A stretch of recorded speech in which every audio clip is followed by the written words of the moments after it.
આપણે સ્ટાર્ટ કરવું છે?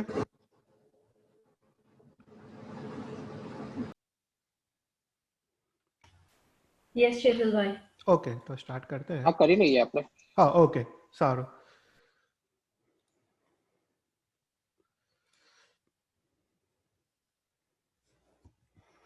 So, thank you everyone. We will start with the fifth session of our Sutra Earth and Rahasya class. So in this class, we will continue with our discussion on Yoga Shastra written by Kalikal Sarvagnya Hemchandracharya. So we'll start with the stuti of Naukar mantra. Mantram sansara saram trijadagamuppanam sarva papari mantram sansarocheda mantram vishama visaharam karma nirmula mantram mantram siddhi pradanam siva sukha jananam keval jnana mantram Mantram Shri Jaina Mantram Japa Japa Japitam Janma Nirvana Mantram. નમસ્કાર. નમસ્કાર. આપણે mute રાખજો phone. So we'll start with our discussion on Yoga Shastra. So in the first 4 classes, we were discussing the first 4 steps of Yoga Shastra written by Kalikal Sarvagnya Hemchandracharya. So this Shastra is written close to 850 years back by Hemchandracharya. So we saw the first 3 steps. We saw the first step in Yoga Shastra was a Yam, second step Niyam, and third step of Asan. We saw the first step Yam. It means the 5 Mahavrat for sadhus and 5 Anuvrats for Shavaks. In the second step, we saw Niyam. Niyam is basically Pachkan. Any type of Pachkan. It can be Chaud, Pachkan, Chaud Niyam that you take daily, or it can be Pachkan like Cha Bahya Tap or Cha Abhyantar Tap, or it can be Pachkan of 12 Vrats of Shavak. So that is the second step in Yoga Sadhana is Niyam. Then the third step in Yoga Sadhana is Asan. And we saw Asan in details during our last session, and we talked about Kausarg. And, Kausarg is a method of performing Kaya Klesh and Kaya Nirod in our Jain Dharma. So in last class, we were discussing about Pranayam. So Pranayam, Bhav Pranayam is the 4th step in Yoga Sadhana. So let's briefly see what we discussed in our last class. So we saw that pranayam is a very, very important step in yoga sadhana because pranayam helps with better control of your mind and also concentration of your mind. And with pranayam, you can achieve nirvikalpa dasa. So last time we saw the meaning of nirvikalpa dasa. That it's a state of mind without rag, dvesh, and ahankar. It is called nirvikalpa dasa. So whenever you are performing any kausarg, it can be a kausarg of Naukar mantra or either kausarg of Loga Sutra. It is very, very important for your mind to be in Nirvikalpa Dasa. So you should be free of Rag, Dvesh, and Ahankar while performing Kausarg. And this pranayam helps you achieve that state. So in Jain Dharma, we only talk about Bhav Pranayam. But to reach Bhav Pranayam, you have to practice the Dravya Pranayam. So Dravya Pranayam is a method to go into Bhav Pranayam. So let's briefly see what we discussed last time.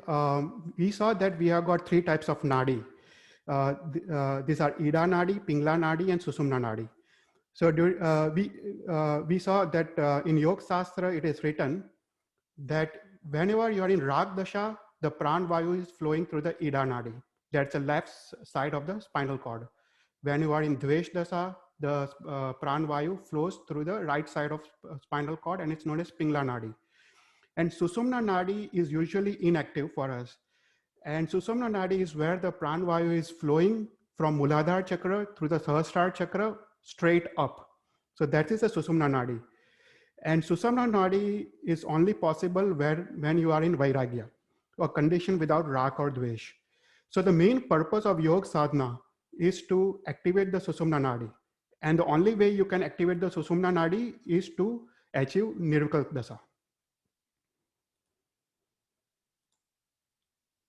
So we saw that all the energy or the energy that is in Susupta state, that is inactive form, is stored in the Muladhara chakra, like Tejolesha that Goshala used. This all energy is stored in the Muladhara chakra. And the purpose of Yoga Sadhana is to lift this energy from Muladhara chakra through Swadhisthana chakra, Manipur chakra, Anahata chakra, all the way to Sahasrara chakra. So that is the main purpose of Yoga Sadhana. So last time we saw the 7 chakras, their physical locations within our body. And we also saw what are the adhyatmic benefits of these 7 chakras. So we saw that activating the Muladhara chakra brings Nirbhayata, and all the way activating Sahasrara chakra gives Keval Gyan and Moksha. So if you think about it, right, Nirbhayata is a payano gun, is a fundamental, is the most basic gun that we should have. આપણે કહેવાય છે કે જૈન ધર્મ એ નિર્ભયતાનો ધર્મ છે. So people who are able to follow our dharma has to be nirbhay. This is the most basic fundamental gun. So that's why Muladhara chakra is very, very important. Sadhana of Muladhara chakra, it gives us this nirbhayata gun, and from there we can slowly make adhyatmic vikas, and ultimately we can achieve Keval Gyan and Moksha. So last time we saw that Kalikal Sarvagnya has given us several methods for Dravya Pranayam, and we saw one of the methods called Nadi Sansodhan Pranayam. There are various methods. There are at least 12 methods given in Yoga Shastra, but you can follow any method. I like the Nadi Sansodhan Pranayam because it's very, very practical and it's very easy to implement. And we saw last time that Nadi Sansodhan Pranayam basically physically balances the Ida Nadi and Pingla Nadi and helps you activate the Sushumna Nadi. So as we discussed last time, you can practice this Nadi Sansodhan Pranayam for 10 to 15 minutes a day. And after around 6 months of practice, you will notice that you are able to better control of your mind, and you are able to perform the Kausarg in much better and much efficient manner. So this is the main purpose of Dravya Pranayam. The main purpose is to achieve Bhav Pranayam, is to achieve Dhyan Dasha.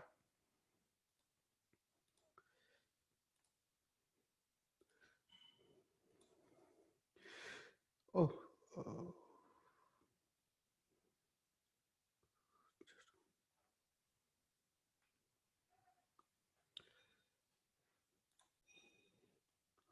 Just a minute.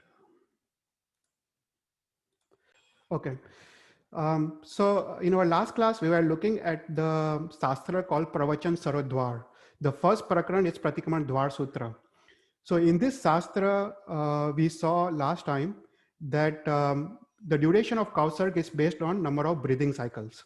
So one breathing cycle is 1 Purak and 1 Rechak.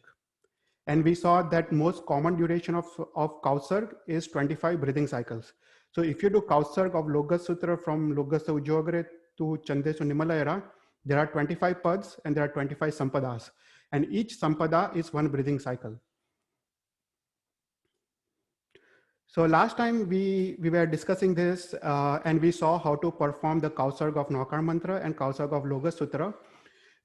Just to revise a little bit, Naukar Mantra has got 8 sampadas, and first 7 pad of Naukar Mantra as 7 breathing cycles, and last 2 pad of Naukar Mantra as a single breathing cycle. So that means when you are doing Kausarg of Naukar Mantra, when you say Namo, usme you have to coordinate with breathing in. When you say Ariyantaram, you have to coordinate with breathing out. So similarly, Namo, Purak, and Siddharam, Rechak. And similarly, the last 2 pad, Mangalancha Savesim, the whole pad is breathing in, and Paramam Avai Mangalam is the whole pad is breathing out. So 8 breathing cycles per Naukar Mantra. And Logas Sutra, similarly, Logasa, you have to breathe in, Ujo Agre, you have to breathe out. Dhamma Titta, you breathe in, Yare Jine, you have to breathe out. So it comes with practice. So it's not that difficult.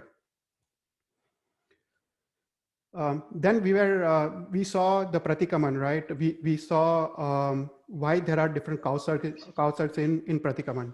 We saw in Rai Pratikaman, we have got... Huh? We got this mystery since he was born, right? Apre phone mute rakjo. Thank you. So in Pratikaman, we saw in Rai Pratikaman, we have Kausarg of 1 Logas, that is 25 breathing cycles. Then Devasi Pratikraman, we have Kausarg of 2 logas. Pakhi, we are doing Parikamru for 14 days. So we have got Kausarg of 12 logas, that is 300 breathing cycles. And in Samvatsari Pratikraman, we have Kausarg of 1008 breathing cycles, that is 40 logas plus 1 Nokar. So this is a rahasya of why we have different Kausarg in different Pratikraman. It's basically, it defines the time duration of the Kausarg in terms of breathing cycles. One important thing I just remember is even our Ayushya Karma, right? Ayushya Karma is based on breathing cycles. So it's not the years. For example, it's not like our Ayushya is 60 years or 70 years. It's based on number of lakhs of breathing cycles. So that's how अपना Ayushya Karma का बंद होता है, वो श्वासोश्वास पे बंद होता है अपना Ayushya Karma. So that's what we stopped in our last class. So in today's class, we'll move forward. Whenever you are doing Kausarg of either Nokar Mantra or Loga Sutra, 3 things should happen in the Kausarg. The first thing that should happen is you have to coordinate the Nokar Mantra or Loga Sutra with the breathing cycles. And that's what we saw. Now the second step that should happen is you have to concentrate the right pad on the right kendra. So that is the second step. And the third step that should happen in the Kausarg is तुम्हारा उपयोग नौकार मंत्र और लोग सूत्र के अर्थ में होना चाहिए. So 3 things should happen simultaneously when you are doing a Kausarg. There are lots of people who say that my mind is wavering when I am doing Kausarg. And the primary reason is तुम्हारा mind का उपयोग है नहीं. तुम कुछ और सोच रहे हो और तुम Kausarg कर रहे हो. But when you follow these steps, as written in Yoga Shastra, I can guarantee तुम्हारा mind कहीं और जाएगा नहीं, because you are combining 3 different things at the same time. You are concentrating on your breathing cycles, you are concentrating on the chakras, और तुम्हारा मन का उपयोग तुम अर्थ में रख रहे हो. So there is no possibility कि तुम्हारा mind कहीं और जाएगा. So let's see the second step. So second step is basically concentrating the Nokar mantra with the kendras. So pehla hai Namo Aryantaram. So when you say Namo Aryantaram, you have to imagine white color on the Agna Chakra. Now Agna Chakra is the center of the forehead. So apne Shastra mein Agna Chakra is also known as Gnyan Kendra. In Vedic and in Jain Dharma, there are few differences in the terms. So in Jain Dharma mein hum Gnyan Kendra kehte hain. So ye jo Gnyan Kendra hai, when you concentrate Namo Aryantaram in white color on the Gnyan Kendra, 3 things happen. पहले तुम्हारा ज्ञान का सर्वक्षण बढ़ता है, तुम्हारी ज्ञान शक्ति जागृत होती है. सेकंड होता है तुम्हारा बुद्धि और विवेक की वृद्धि होती है. And third things that happen is तुम्हारे विकार नष्ट होते हैं, जो राग द्वेष रूपी विकार है वो नष्ट होते हैं. सो 3 advantages of just concentrating NaMo अरियंतारम on the ज्ञान केंद्र. फिर उसके बाद नमो सिद्धारम. सो नमो सिद्धारम इज टॉप. पहले नमो अरियंतारम ऑन द आग्ना चक्र, नमो सिद्धारम ऑन द सहस्रार चक्र. सो व्हेन यू से नमो सिद्धारम, concentrate, you have to imagine red colour. और नमो और सहस्रार चक्र को जैन धर्म में दर्शन केंद्र बोलते हैं. And when you do this, तुम्हारे आत्म उल्लास में वृद्धि होती है. When you concentrate red colour and से नमो सिद्धारम, तुम्हारे आत्म उल्लास में वृद्धि होती है और तुम काउसर्ग में और दृढ़ होते हो. फिर third is NaMo आयरियम. NaMo आयरियम is विशुद्धि चक्र. विशुद्धि चक्र वो गले पे है. And you have to imagine yellow colour. और इससे क्या होता है, इससे तुम्हारे जीवन में विशुद्धि बढ़ती है और तुम्हारी इच्छा शक्ति और वाचना शक्ति प्रबल होती है. देन व्हेन यू से नमो उवज्जायनम, you have to concentrate green colour on the heart. और it's known as Anahata chakra. अपने जैन धर्म में इट्स नोन एज आनंद केंद्र. And when you do this, तुम्हारे जीवन में आनंद की अनुभूति होती है और शांति की अनुभूति होती है. Then fifth is Namo Loya Savasaram. And Namo Loya Savasaram, you have to imagine in the Manipur chakra is just couple of inches above the navel. Or you have to imagine black color. और ये करने से तुम्हारे जीवन में क्षमा गुण की वृद्धि होती है. टॉलरेंस, क्षमा गुण की वृद्धि होती है. फिर then ऐसो पंच नमुक्कारो सर्व पाव परासरो. You have to imagine the Swadhisthana chakra. Swadhisthana chakra, as you know, is few inches below the navel. तो वहां पे स्वाधिष्ठान चक्र है और उससे वैराग्य प्राप्त होता है. राग द्वेष निकल जाते हैं। और लास्ट इज मंगलाचरण च सर्वसिंह परममय मंगलम, और वो तुमको मूलाधार चक्र is the base of the spine. तो वहां पे तुमको व्हाइट कलर इमेजिन करना है और उससे हमने देखा निर्भयता प्राप्त होता है। So this is the second step of काउसर्ग। तो व्हेन यू आर डूइंग काउसर्ग, तुम्हारा उपयोग तुम्हारा केंद्र में होना चाहिए, राइट केंद्र। So that is the second step. And the third step is तुम्हारा नौकार मंत्र का, तुम्हारा माइंड का उपयोग तुम्हारे नौकार मंत्र के अर्थ में होना चाहिए। तो that means when you are saying नमो हरियंतारम, यू हैव टू विजुअलाइज कि तुम हरियंत भगवान को नमस्कार कर रहे हो। व्हेन यू से नमो सिद्धारम, यू हैव टू विजुअलाइज तुम सिद्ध भगवान को नमस्कार कर रहे हो। तो ऐसे he when you say NaMo उज्जायानम, you have to imagine तुम उपाध्याय भगवान को नमस्कार कर रहे हो। And you can also imagine कि उपाध्याय भगवान सभी साधु भगवान को ज्ञान दे रहे हैं, द्वादशांकी बढ़ा रहे हैं। तो you can also visualise that. और नमोलोय सवसावनम में यू हैव टू इमेजिन तुम साधु भगवान को नमस्कार कर रहे हो और साधु भगवान स्वाध्याय और पंच महाव्रत में स्थिर है। एंड व्हेन यू से ऐसो पंच नमुक्कारो स्वपाव प्रणासनो, यू हैव टू विजुअलाइज कि तुम्हारे आत्मा में से सभी विकार निकल रहे हैं। सव पाव प्रणासनो मतलब जो भी अशुभ कर्म है, राग द्वेष विकार है, अहंकार है, कषाय है, वो सब तुम्हारे आत्मा से निकल रहे हैं। That's what you have to visualize. And फिर उसके बाद मूलाधार लास्ट में मंगलाचरण च सर्वसिंह परममय मंगलम, and you have to visualise कि नौकार सर्वश्रेष्ठ मंगल है और प्रथम मंगल है, और यही नौकार मंत्र ये मेरे को मोक्ष तक ले जाएगा।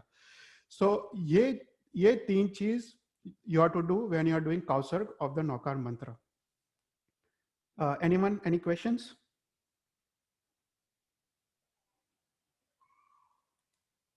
चेतन भाई, हाँ ये जो आपने बताया था, सॉरी वो लास्ट आपके स्लाइड में,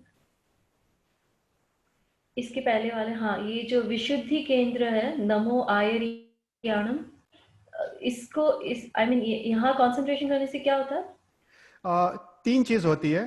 पहले तो जीवन में विशुद्धि बढ़ती है। विशुद्धि मतलब तुम्हारे जीवन में जो भी कषाय है, राग द्वेष है, वो सब अशुद्धि है। तो जीवन में विशुद्धि बढ़ती है। मतलब देखो अभी आचार्य भगवान क्या है, राइट? तुमको आचार्य भगवान पे कॉन्सेंट्रेट करना है। अभी आचार्य भगवान के 36 गुण हैं, और 36 गुण कौन से हैं? सभी विशुद्धि को दूर करने वाले गुण हैं।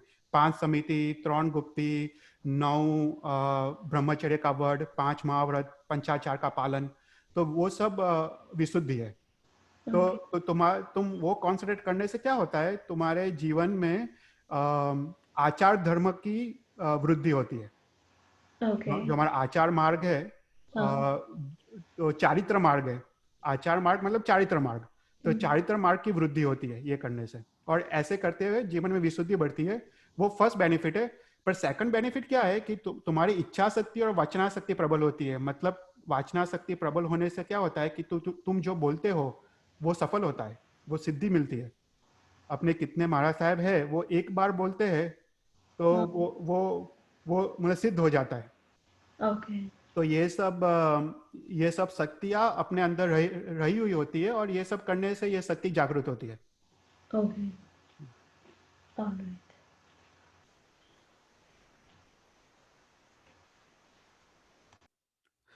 ओके, तो ये नौकार मंत्र का था। तो अभी विल गो टू द लोकगत सूत्र। तो लोकगत सूत्र का first step is very very clear, right? Coordinating the लोकगत सूत्र विद ब्रीदिंग साइकिल्स, राइट? जब लोकगत से बोलो तब श्वास लो, उज्जवग्रह बोलो तब रेचक करो। ऐसा पूरा 25 पद तक करना है। अभी second step. So second step में देयर आर 2 मेथड्स। तो योग शास्त्र में there are 2 methods given to do the लोकगत सूत्र, और इसमें काफी रहस्य छुपे हुए हैं। विल गो इनटू रहस्य in some time. But the first method is when you are doing Kausarg of Loka Sutra, you have to start from Muladhara Chakra and move straight और ऊपर जाने का all the way to Sahasrara Chakra. तो पहले method में क्या है कि every गाथा of Loka Sutra को you have to concentrate on each chakra. So when you say Loka Ujogre Dhamma Titta Yare Jine Harinti Kitta Isam Chavisampi Kevali, you have to concentrate on Muladhara Chakra. और ऐसे करते करते second गाथा, third गाथा और last गाथा में चंदे सुने मलराय जब आए, you have to concentrate all the way to Sahasrara Chakra. So this is the first method. It is fairly simple to understand, और practice से ये easily आ जाता है. फिर second method. Now second method is very very interesting. और second method is known as 3.5 वलय पद्धति in our शास्त्र. तो 3.5 वलय क्या है?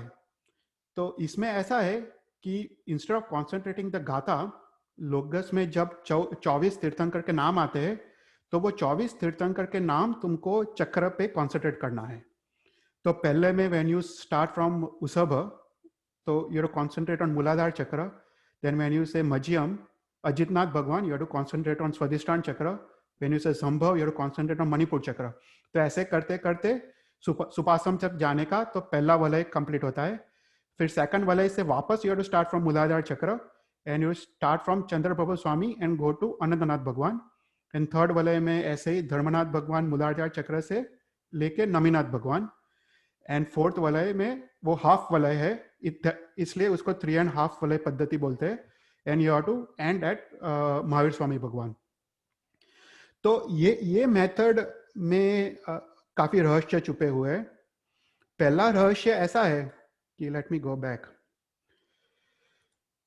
तो when you see closely at लोगस सूत्र, तुम एकदम ध्यान से देखो तो उसमें जब 24 तीर्थंकर के नाम आते हैं ना, तो एवरी 7th तीर्थंकर के नाम के बाद वर्ड जिने आता है.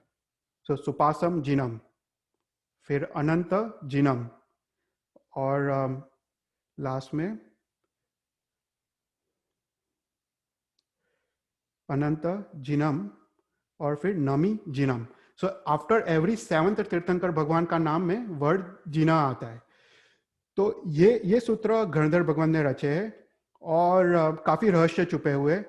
तो गणधर भगवान का मूल आशय जिनम लिखने आफ्टर 7 तीर्थंकर का इस वहां पे विश्राम स्थान है. आफ्टर 7 तीर्थंकर वहां पे तुमको विश्राम स्थान है और वापस तुमको मूलाधार चक्र से स्टार्ट करना है. तो अपने में 7 चक्र है और ये 7 चक्र का जो 3.5 वलय पद्धति है वो उसमें छुपा हुआ है लोगस सूत्र में. तो ये पहला रहस्य है. फिर दूसरा रहस्य ऐसा है कि when you start from the first वलय और तुम जब उसब से सुपार्शनाथ तक जाओ, तो सुपासम का जो प्राकृत जो मीनिंग है वो है सम्यक दर्शन. सुपासम मतलब सम्यक दर्शन. फिर सेकंड वलय में तुम सहस्रार चक्र स्टार्ट करो, तुम अनंतनाथ भगवान में आओगे. और अनंतनाथ भगवान का मीनिंग अनंत मतलब स्याद्वाद या अनंत ज्ञान. फिर तुम थर्ड वलय when you stop you come to Naminath Bhagwan. नमी मतलब नम्रता, और नम्रता क्या है? सम्यक चारित्र गुण है.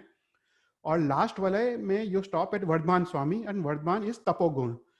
तो ऐसा लिखा है योग शास्त्र में कि व्हेन यू कॉन्सेंट्रेट 24 तीर्थंकर के नाम ऑन दिस 7 वलयस इन 3.5 वलय पद्धति, तुम्हारे जीवन में सम्यक दर्शन, सम्यक ज्ञान और सम्यक चारित्र और सम्यक तप निर्मल होते हैं.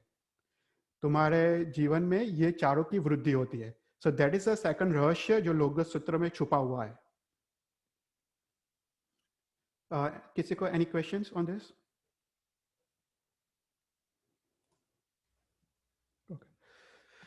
तो लोगस सूत्र, राइट, अभी हमने देखा नौकार मंत्र का and we saw the meaning of नौकार मंत्र. हमने भी डिस्कस द 5 रहस्यस ऑफ नौकार मंत्र. तो ऐसे ही लोगस सूत्र is very very deep and very very powerful. ऐसे तो ये जो ललित विस्तार ग्रंथ है वो हरिभद्र सूरी महाराज साहब ने रचा है 1300 ईयर्स पहले, 1300 ईयर्स पहले. वो ललित विस्तार ग्रंथ में नमोत्तरम सूत्र, लोगस सूत्र, ये सभी चैत्यवदन सूत्र के अर्थ लिखे हैं. और वो अर्थ इतने डीप है कि लोगस सूत्र का अर्थ क्लोज टू 300 पेजेस तक जाता है, जस्ट लोगस सूत्र का अर्थ. और एक एक पद का अर्थ 25, 30, 40 पाने तक जाता है. So it's very very deep and very very powerful. तो लेट्स लुक एट द अर्थ ऑफ लोगस सूत्र. तो क्योंकि तुमको काउत्सर्ग में you have to keep your उपयोग ऑन द लोगस सूत्र, तो this is the third step in your काउत्सर्ग. तो लोगस सूत्र इज नोन एज काफी नाम से नाम स्तव सूत्र, चतुर्विंशति सूत्र और 24 संतोष सूत्र. तो लोगस सूत्र में it's a stavana of 24 तीर्थंकर भगवान. And in Logas Sutra, we are asking for 4 things. We are asking for भाव आरोग्य. भाव आरोग्य मतलब निर्विकल्प दशा, राग द्वेष बिना स्थिति, उसको भाव आरोग्य बोलते हैं.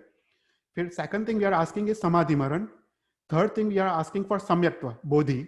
And fourth thing, we are asking for मोक्ष, सिद्धा सिद्धि ममदी संतु. तो हम सिद्ध भगवान को हम सिद्धि की मांगनी कर रहे हैं, मोक्ष की मांगनी कर रहे हैं. So these are the four things we are asking in Logos Sutra.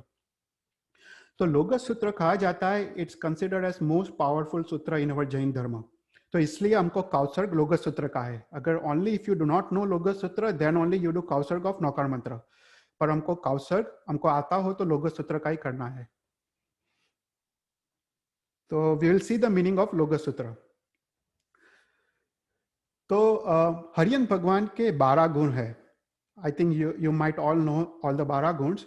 उसमें 8 प्रतिहार्यस है जो देव देते. सो 8 प्रतिहार्यस एंड 4 अतिशयस. तो 4 अतिशयस है वो है ज्ञान अतिशय, वाचना अतिशय, अपयागमन अतिशय और पूजा अतिशय. सो फर्स्ट गाथा ऑफ लोगस सूत्र डिस्क्राइब्स दिस 4 अतिशय. तो लोगस उजोगरे डिस्क्राइब्स द ज्ञान अतिशय, धम्म तित्तयरे डिस्क्राइब्स द वाचना अतिशय, द वर्ड जीरे describes the apayagaman atishay, and Aryant Kittayam describes the puja atishay of Jineshwar Bhagwan. तो ये चारों 4 अतिशय का वर्णन पहली गाथा में आता है. So let's see the meaning of first लोगस उजोगरे. तो लोगस मतलब क्या? लोगस मतलब 14 राजलोक और उजोगरे मतलब प्रकाशित करने वाले. तो लोगस उजोगरे का लिटरल मीनिंग है 14 राजलोक को अपने ज्ञान रूपी प्रकाश से प्रकाशित करने वाले इस लोगस उजोगरे. तो when you say लोगस उजोगरे, you are to imagine और विजुअलाइज तीर्थंकर परमात्मा इन द फॉर्म ऑफ सूर्य. जैसे सूर्य समस्त पृथ्वी को प्रकाशित करते हैं, ऐसे ही तीर्थंकर परमात्मा अपने ज्ञान रूपी प्रकाश से समस्त 14 राजलोक को प्रकाशित कर रहे हैं. So that is a literal meaning of Logassa उजोगरे. तो अभी देखते हैं कि शास्त्र मीनिंग क्या है लोगस उजोगरे का.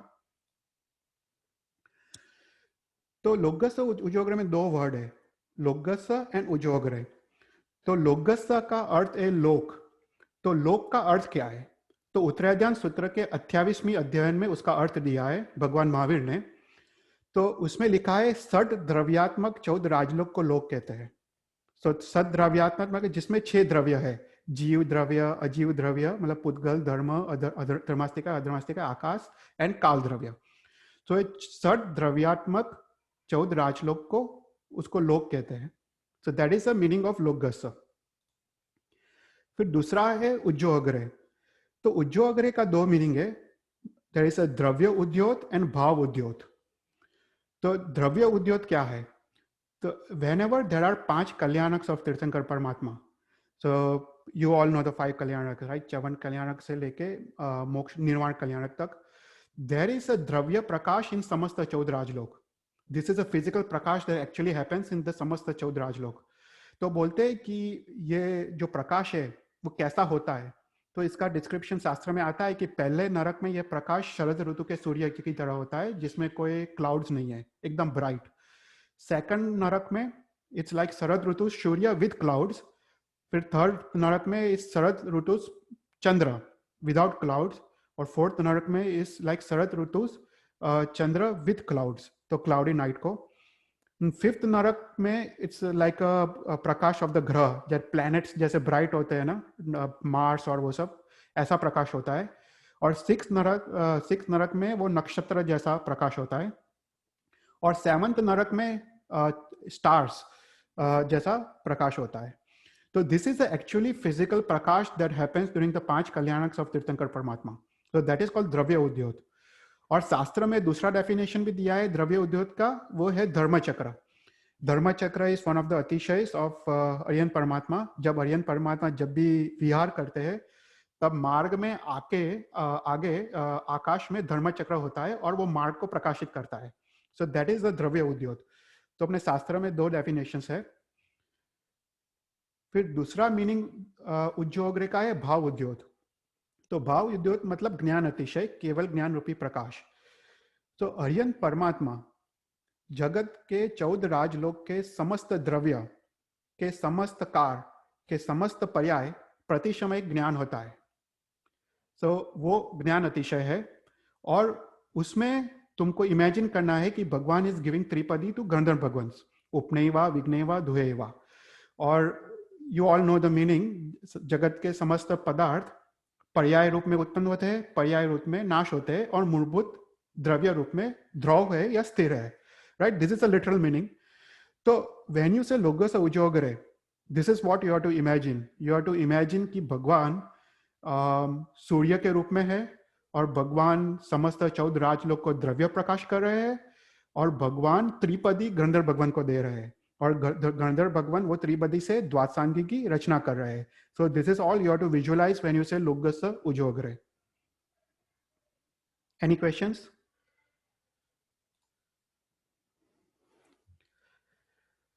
फिर दूसरा है धम्मतित्तयरे. So Dhammatittayare describes the Vashna Atishay of तीर्थंकर परमात्मा. So Dhammatittayare मतलब क्या? धर्म तीर्थ की स्थापना कर रहे हैं, मतलब चतुर्विध संघ की स्थापना कर रहे हैं. साधु, साध्वी, श्रावक, श्राविका रूप चतुर्विध संघ की स्थापना कर रहे हैं. So that is the literal meaning of Dhammatittayare. So again, Dhammatittayare में भी there are two words. There is dharma and there is tirth, right? So what is the शास्त्रज्ञ definition of dharma and tirth? हम लोग कुछ भी definition करते हैं, कोई हमको पूछे कि what is the meaning of dharma, हम कुछ भी definition बोलते हैं, but you have to know the actual definition of dharma. तो धर्म का definition again उत्तराध्यान सूत्र में दिया है और 10 वैकल्पिक सूत्र में दिया है.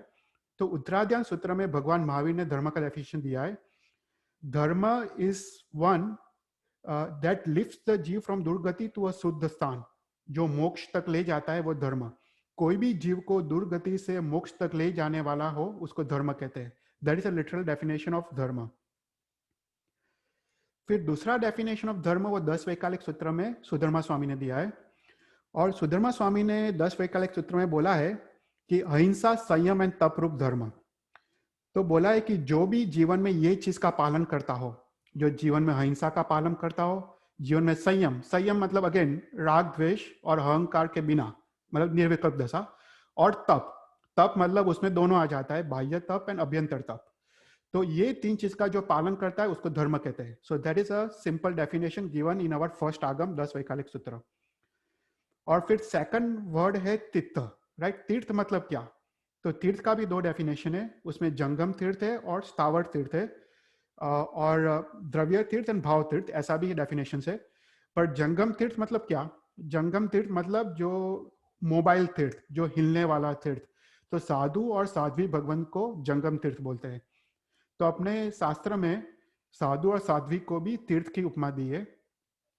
और दूसरा है स्थावर तीर्थ. स्थावर तीर्थ you all know, right? It's a Palitana, Shatrunjay, जो भी फिजिकल तीर्थ है वो स्थावर तीर्थ बोलते हैं. सो व्हेन यू से धम्मतित्तयरे, तो वो basically you have to imagine कि Bhagwan is sitting in samosharan, and भगवान अपने 35 अतिशय युक्त वाणी से देशना दे रहे हैं. सो दैट इज अ वासना अतिशय, और वो धर्म तीर्थ की स्थापना कर रहे हैं. So that is a meaning of धम्मतित्तयरे.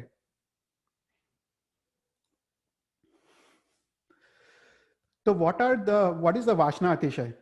तो देयर आर 20. तो भगवान की वाणी 35 अतिशय से युक्त होती है. तो भगवान की वाणी जब देशना देते हैं वो 1 योजन भूमि तक लोगों को सुनाई देती है. 1 योजन इज 12 किलोमीटर्स. तो समोसरण का जो डायमीटर है इट्स अ 12 किलोमीटर डायमीटर. तो people even at distance of 1 योजन 12 kilometers are able to listen to Bhagwan's Deshna loud and clearly.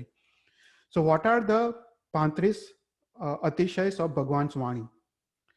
तो फर्स्ट अतिशय इज भगवान वाणी इज संस्कार वाली. संस्कार वाली मतलब क्या? कि भगवान का वाणी शब्द और अर्थ अलंकार से होती है. उसमें शब्द अलंकार भी होते हैं, अर्थ अलंकार. मतलब भगवान वाणी is so beautiful in both shabd and arth कि सभी जीव उसको continuously long period of time तक सुन सकते हैं. तो उसको संस्कार वाली बोलते हैं. सेकंड अतिशय इज उदात. उदात मतलब लाउड एंड क्लियर, 1 योजन भूमि तक सबको सुनाई देती है. फिर थर्ड है उपचार प्रेरित. उपचार प्रेरित मतलब people who are listening to Bhagwan deshna. भगवान का देशना जो लैंग्वेज में होती है it's appreciated even bye pandits. मतलब उसमें कोई स्लैंग्स या कोलोकियल टर्म्स नहीं होता है. जो उनकी भाषा होती है वो प्रशंसनीय होती है इवन पंडितों के लिए. तो उसको उपचार प्रेरित बोलते हैं. फिर फोर्थ इज मेघ गंभीर. मेघ गंभीर ऐसा मतलब डीप ऐसा थंडर, मतलब मेघ की गर्जना. पता है तुम ये माता मरो देवी का नंद जो स्तवन गाते हो उसमें आता है, त्रिगड़े बैसी धर्म कहंता सुने पर्शदा बार, जोजन गामिनी वाणी मीति वर्संती जलधार। ये वर्संती जलधार मतलब ये मेघ गंभीर। फिर उसके बाद फिफ्थ है प्रतिनाद युक्त। प्रतिनाद युक्त मतलब उसमें परफेक्ट रेजोनेंस होता है। जो एको आता है ना, जब म्यूजिक गाते हैं या उसमें जो एको होता है वो एको परफेक्ट होता है, तो उसको प्रतिनाद युक्त बोलते हैं। फिर सिक्स्थ है दाक्षिण। दाक्षिण मतलब एकदम सिंपल होती है, एकदम कॉम्प्लेक्स टॉपिक्स होते हैं पर very very simple to understand. फिर सेवंथ है राग युक्त। भगवान का देशना मालकोंस राग में होता है, और मालकोंस राग एक ऐसा राग है तुम घंटों तक उसको सुन सकते हो और तुमको कुछ भूख तरस और कुछ लगता नहीं है। फिर एथ है माँ अर्थ, मतलब वो it has got profound deep and powerful meaning. फिर उसके बाद है आव्याघात, फ्री ऑफ एम्बिग्विटी, मतलब कहीं पे विरोधाभास नहीं होता है। भगवान का एक सेंटेंस और दूसरा सेंटेंस, कहीं पे दो सेंटेंस के बीच कोई भी विरोधाभास नहीं होता है। फिर उसके बाद शिष्ट। शिष्ट मतलब इट्स लाइक एकदम सज्जन या महा नोबल पर्सन इज स्पीकिंग, और वो सिद्धांत कहीं पे सिद्धांत के विरुद्ध कुछ नहीं होता है, वो सिद्धांत की प्ररूपणा होती है, उसको शिष्ट बोलते हैं। फिर असंदेहकर। असंदेहकर मतलब लोगों के जो डाउट्स है वो सब निकल जाते हैं भगवान की वाणी सुन के। फिर अन्योत्तर रहित, मतलब भगवान की देशना कोई भी डिस्प्रूव नहीं कर सकता है, कोई भी पंडित या कोई भी ज्ञानी भगवान की देशना को डिस्प्रूव नहीं कर सकता है। हृदय गम्य, एक्सट्रीमली प्लेजिंग, वो अपने हृदय तक चली जाती है, डायरेक्ट अपने अंदर उतर जाती है। फिर सकांक। सकांक मतलब इट इज स्ट्रीमलाइंड, मतलब वेन एवर भगवान इज स्पीकिंग एवरी सेंटेंस और दूसरे सेंटेंस एकदम कंटिन्यूअस फ्लो की तरह बह रहा है, कहीं पे रुकावट नहीं है। फिर उचित, वो द्रव्य क्षेत्र कार और भाव से उचित है। तत्वनिष्ठ मतलब फुल ऑफ तत्व एंड मीनिंग। अप्रकीर्ण मतलब स्ट्रिक्टली रेलेवेंट टू टॉपिक, मतलब वो जो भी भगवान बोल रहे हैं उसका एक्सप्लेनेशन जो होता है, explanation is neither big neither small, वो परफेक्ट एक्सप्लेनेशन होता है। फिर पर निंदा रहित, भगवान किसी की निंदा नहीं करते। फिर अभिघात्य। अभिघात्य मतलब एवरीवन कैन अंडरस्टैंड भगवान देशना, तो तिर्यंच के जो जीव है वो अपनी मति और श्रुत ज्ञान के हिसाब से वो लोग को समझ पड़ता है, और जो 14 पूर्वी जो बैठे हैं उनको अपने लेवल से समझ पड़ता है। फिर उसके बाद मधुर। मधुर मतलब एकदम स्वीट, कि वो सुनने वाले श्रोता को भूख तरस टायर्डनेस बोर्डम कुछ अनुभूति नहीं होती है। फिर प्रशंसनीय, एकदम प्रशंसनीय होती है, सब लोग भगवान वाणी की प्रशंसा करते हैं और लाखों और करोड़ों लोग भगवान की वाणी देशना सुनने के लिए आते हैं। फिर उसके बाद अमर्मभेदी। अमर्मभेदी मतलब किसी का रहस्य नहीं खोलते भगवान। फिर उदार। उदार मतलब इट इज फुल ऑफ स्यादवाद, कहीं कहीं पे भी एकांत नहीं होता है भगवान के देशना में, पूरा स्यादवाद होता है।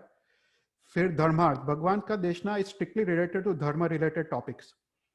फिर कारकीर्ति अविपर्यास, मतलब it follows the rule of grammar, मतलब जहां पे एक वचन आना हो वहां पे एक वचन आता है, बहुवचन आना हो, स्त्रीलिंग पुल्लिंग पास्ट टेंस फ्यूचर टेंस सब कुछ सभी ग्रामर्स के रूल फॉलो करती है। फिर विभ्रम युक्त, मतलब किसी को डबल मीनिंग नहीं होता है, जो मीनिंग भगवान बोलना चाहते हैं वो मीनिंग लोगों को समझ पड़ता है। फिर चित्रकारी, मतलब लोगों को जिज्ञासा आती है भगवान की वाणी सुनने में, लोगों को लगता है ठीक है अभी नेक्स्ट क्या आने वाला है, नेक्स्ट क्या आने वाला है, वो ऐसा उनको कंटिन्यूस सुनने की उत्सुकता होती है। अद्भुत। अद्भुत मतलब it's extraordinary, very beautiful.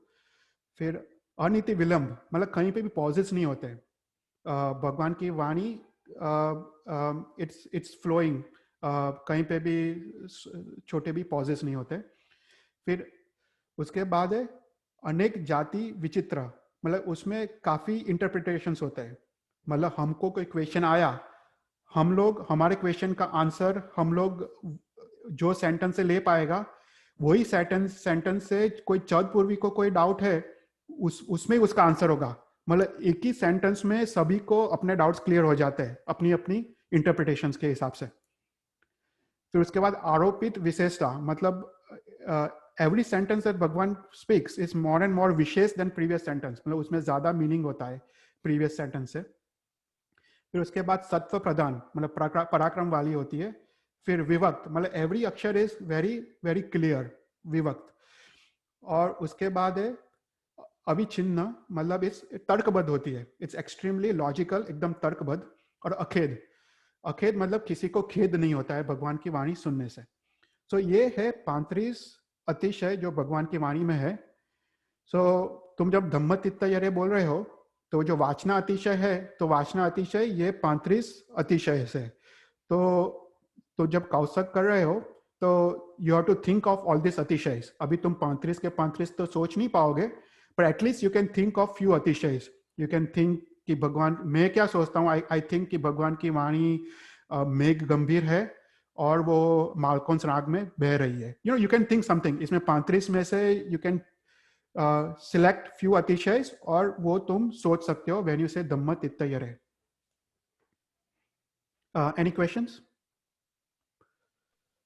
It's amazing. क्या 35 this many characteristics, like it's like perfect.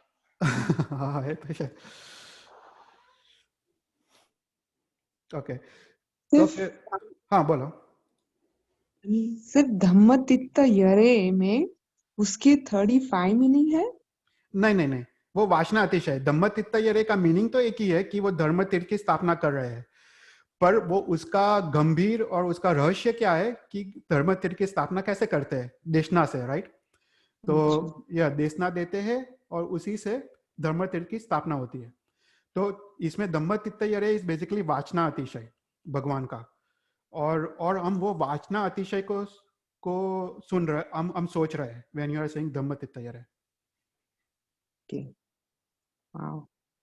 तो जब धम्म तित्त यरे बोलो ना, there is a second thing that should happen is you have to basically visualise कि Bhagwan is sitting in Samosaran. और इसलिए I want to give a brief description of Samosaran. काफी लोग को पता होगा जो गंधर्वाद पापा के क्लास में आते हो, पर आई जस्ट वांट टू कि तुम समोसरण तुम सोच पाओ, मतलब you have to actually visualise Bhagwan sitting in samosharan when you say धम्म तित्त यरे। तो अगर तुमको समोसरण पता नहीं हो तो तुम सोच भी नहीं पाओगे।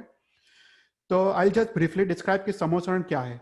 तो समोसरण में 3 गर्ड्स है, बॉटम गर्ड, मिडल गर्ड एंड टॉप गर्ड। और ये समोसरण 1 योजन डायमीटर है, दैट इज 12 किलोमीटर्स डायमीटर, और उसका हाइट है 20,000 स्टेप्स है। Okay 20,000 steps. तो अभी पालिताना सोचो, शत्रुंजय कितने स्टेप्स है? 3,600 steps. So Samosaran is 5 times bigger या 4 टाइम्स बिगर देन शत्रुंजय। तो इतना बड़ा सिर्फ समोसरण होता है, it's extremely huge. So you have to तुम सोचो, तुमको वो सोचने का कितना बड़ा है Samosaran, because this is the physical dimensions of समोसरण।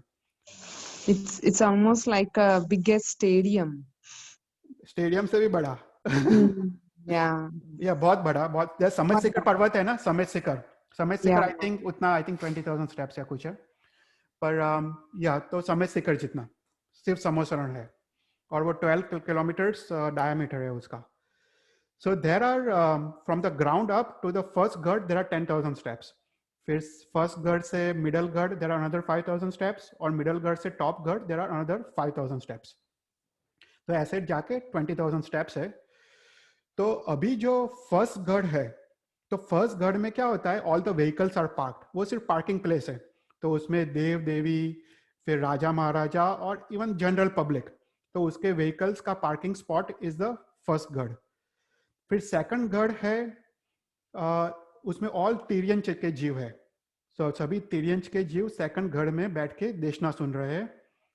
और फिर जो फर्स्ट गर्ड है, जो टॉप मोस्ट गर्ड है, उसमें 12 पार्षदा है, राइट? 12 पार्षदा क्या है, right? You all know, right? अभी हमने बोला, ये सिमंदर स्वामी के स्तवन में भी आता है, सुने पार्षदा बार, जो राइट? और फिर मरुदेवी माता में स्तवन में भी आया 12 पार्षदा। तो काफी स्तवनों में ये 12 पार्षदा का वर्णन किया है। एंड जब ये स्तवन में भी तुम गाओ, तब ये सोचने का 12 पार्षदा को, यू नो, नॉट जस्ट सूत्र में, कोई भी स्तवन भी गाओ तो तुमको ये विजुअलाइजेशन आना चाहिए। तो व्हाट इज द 12 पार्षदा? तो भगवान is always sitting facing the east, और उनके साउथ ईस्ट कॉर्नर में 3 पार्षदास होती है, नॉर्थ ईस्ट कॉर्नर में 3 पार्षदास होती है, नॉर्थ वेस्ट में 3 होती है, और साउथ वेस्ट में 3 पार्षदास होती है। तो पहला है भगवान के राइट हैंड साइड जो साउथ ईस्ट कॉर्नर है, तो उसमें पहले पार्षदा में गंधर्व भगवंत और केवल ज्ञानी भगवंत बैठे हैं। सबसे आगे गंधर्व भगवंत, उसके पीछे केवल ज्ञानी भगवंत, वो फर्स्ट पार्षदा।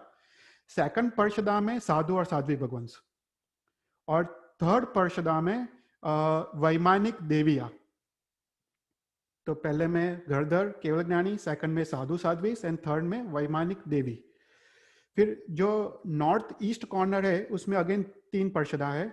उसमें आगे सबसे आगे राजा महाराजा बैठते हैं, पीछे सेकंड पर्षदा में श्रावक और श्राविकास, और थर्ड पर्षदा में वैमानिक देव। तो that is the north east corner. फिर उसके बाद नॉर्थ वेस्ट कॉर्नर में 3 टाइप्स के देव होते हैं, भवनपति, व्यंतर एंड ज्योतिष देव बैठते हैं, वो 3 पर्षदा होती है। और फिर जो साउथ वेस्ट कॉर्नर है नैऋत्य कोण, उसमें 3 पर्षदा अगेन भुवनपति, ज्योतिष और वंतर की देवियां होती है। तो दिस आर द 12 पर्षदास that are sitting in the first garh, right. So this is the basic construction of Samosaran. तो लेट्स सी कि समोसरण कैसे कंस्ट्रक्ट होता है। तो समोसरण ना, it's constructed by 4 types of देव।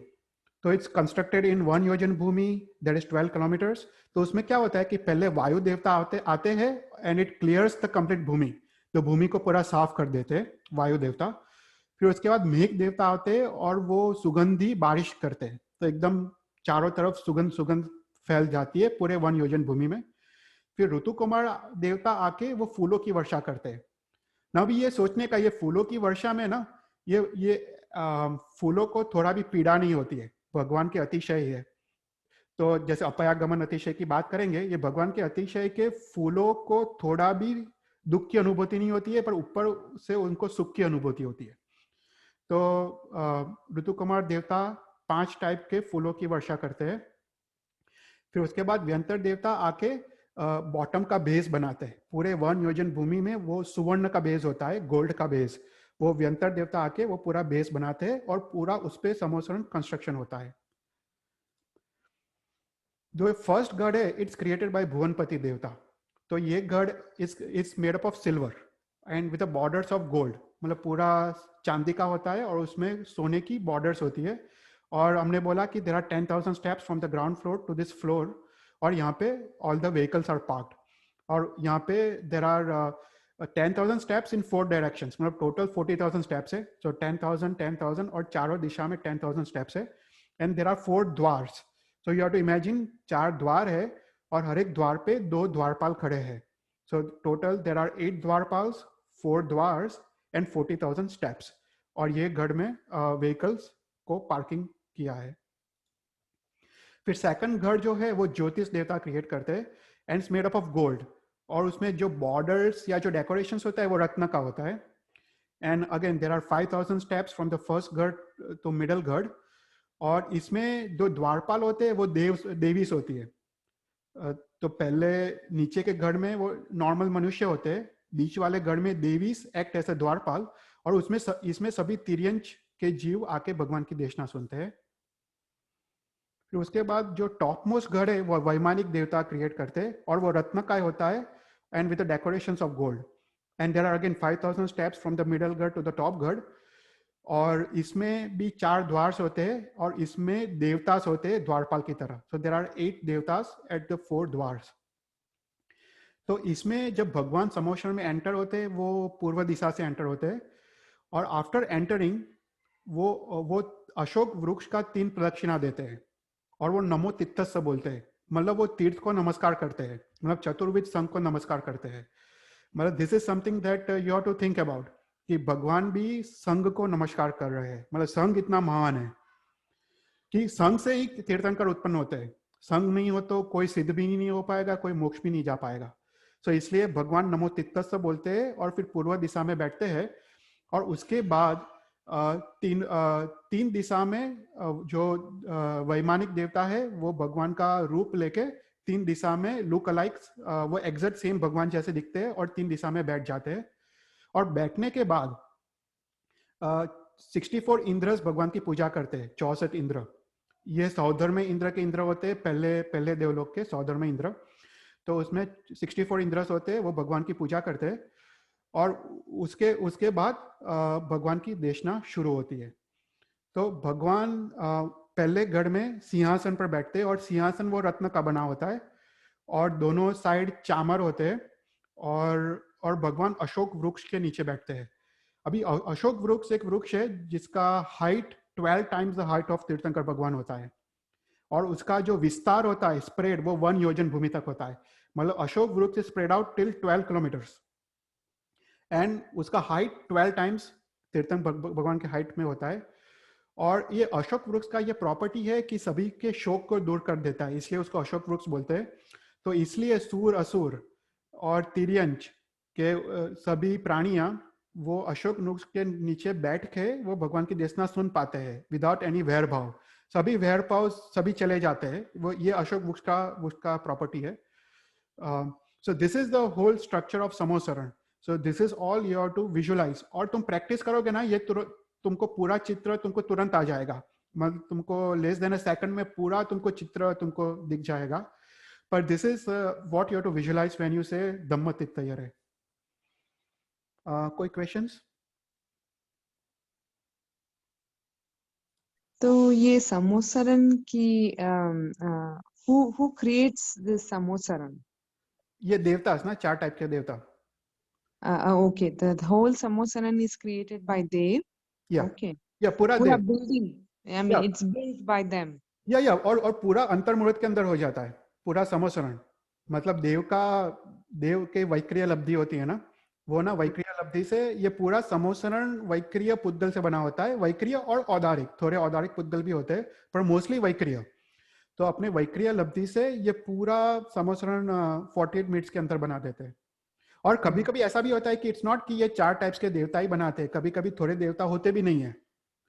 कभी कभी पहले समोसरण में जनरली सब होते हैं, फिर सेकंड, थर्ड, फोर्थ समोसरण में कम देवता भी होते हैं. तो अगर एक टाइप के देवता हो तो पूरा समोसरण ओनली 1 टाइप के देवता बना देंगे. सबको ये लब्धि होती है. भुवनपति, व्यंतर, वैमानिक, सभी को ये लब्धियां होती है, वैक्रिय लब्धि. तो they can create the whole Samosaran themselves. Okay. और समोसरण खत्म होने के बाद वो पूरे विखर जाते हैं. मतलब वो वैक्रिय पुद्गल होते हैं ना, वो एकदम सूक्ष्म होते हैं, औदारिक से भी सूक्ष्म होते हैं. वो महावर्गना, वैक्रिय महावर्गना इज इवन सूक्ष्म. तो वो ऑटोमेटिक वो विखर जाती है वो लब्धि से. तो वो आकाश में वो फिर मिल जाती है. तो वो फिर दिखता नहीं है, उसका कुछ रहता नहीं है समोसरण का. Thank you, ચૈતુલ, ભગવાન જેટલી વાર દેશના આપે બધી જ વાર સમોસરણ થાય કે ઘણી વાર ના પણ થાય? એ મને ખ્યાલ નથી. હા, મને લખવું પડશે, હું પૂછી લઈશ. સર, હા, એ મને ખ્યાલ નથી. હજી એક ક્વેશ્ચન હતું. તો અશોક ટ્રી તો હશે જ ને, લાઈક ભલે બીજું બધું થઈ જ્યારે દેશનાનું થઈ જાય પછી ટ્રી તો હતું કે ઈ પણ વયું જાય? ના, એ પણ વયું જાય. કારણ કે છે ને આ જે ટ્રી છે ને બહુ સ્પેશિયલ ટ્રી છે. આ ટ્રી છે ને એ છે ને દેવલોકનું ટ્રી છે. ઓકે. હા, એટલે કારણ કે આ ટ્રી જેનું સ્ટ્રક્ચર છે એ 1 યોજન ભૂમિ તક એનો વિસ્તાર છે. આપણે ભરત ક્ષેત્રમાં કે ઐરાવત ક્ષેત્રમાં કે કશે પણ આ ટ્રી હોતું નથી.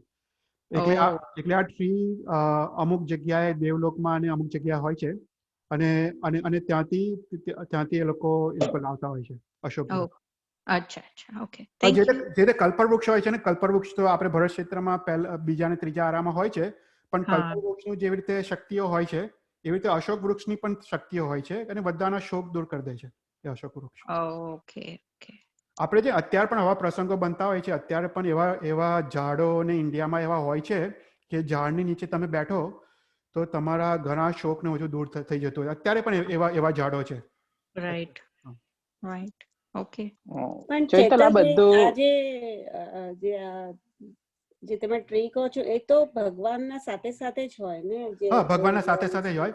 હા, એટલે વિહાર એટલે ભગવાન અતિશય છે ને? અતિશય છે. હા, અતિશય છે. એટલે ભગવાન જેવું જ કેવળ જ્ઞાન ઉત્પન્ન થાય તો આ સિંહાસન છે, પછી આ અશોક વૃક્ષ જે 8 પ્રતિહાર્ય છે સાથે જ હોય. અને ભગવાનના નિર્વાણ પછી એ બધા જતા રહે. એટલે ભગવાન જેવા નિર્વાણ પામે એવા 8 પ્રતિહાર્ય બધા જતા રહે. રાઈટ. હા, એટલે સાથે જ હોય. ભગવાન વિહાર કરતા હોય તો પણ અશોક ટ્રી સાથે હોય. જ્યારે પણ સિંહાસન, ચામર બધું સાથે હોય. અને એ ભગવાનનો વૈભવ દેખાડે છે ને. આપણે આગળ જોઈશું જ્યારે કિત્તઈસમાં આવશે ને કિત્તઈસમ એટલે કીર્તિ, ભગવાનની કીર્તિ, એ આપણે લોગસ સૂત્રમાં જ આવશે આગળ.